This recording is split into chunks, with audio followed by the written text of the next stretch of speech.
सवाल किया जाएगा। तो वही निज़ाम हज़रत उमर देकर गए हैं, कोई और निज़ाम तो नहीं है।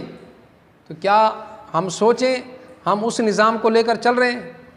नहीं, बल्कि हम तो जो है अपने आकाओं के जो है ना इशारों पर चलते हैं। अभी तक हम वो फैसला नहीं सुना पाए कि जो हमारे मुअज़्ज़िज़ जज साहबान सुना चुके थे, आसिया मलूना को फांसी देने का।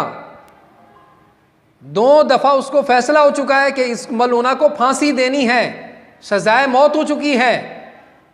लेकिन बड़े अफसोस की बात है, आज तक हम उस फैसले पर जो है अमल पैरा नहीं हो सके। क्यों? आखिर वजह क्या है? वजह क्या है? क्यों आप उसे फांसी नहीं देते? क्यों इस फैसले में जो है ना ताख़ीर कर रहे हैं? क्यों इसे मुअख्खर करना चाहते हैं?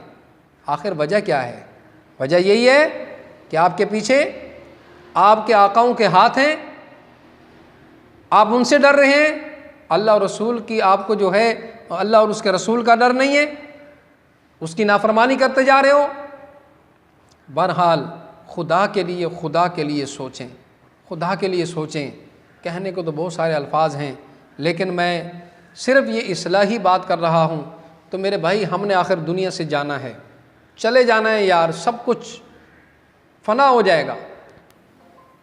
साथ रहने वाले अगर हैं तो अमाल हैं यार, अच्छे अमाल कर जाओ, ऐसे फ़ैसले कर जाओ जिससे आने वाली नस्लें भी तुम्हें जो है याद करें, अच्छे अल्फाज से याद करें कि हमारे यार हुक्मरान अच्छे थे, आपकी तारीफ़ करें, ना कि जो है आप पर लानत भेजें। ऐसे फ़ैसले कर जाएं कि नाम रह जाए कि हमारा फ़लाँ हाकिम आया था, उस फ़लाँ वज़ीर आज़म आया था, जनाब वाला उसने अच्छा फ़ैसला किया है, तो हमारी नस्लें भी आपको याद करें। तो हम यही आपसे तवक्को करते हैं। बहरहाल आगे चलिए।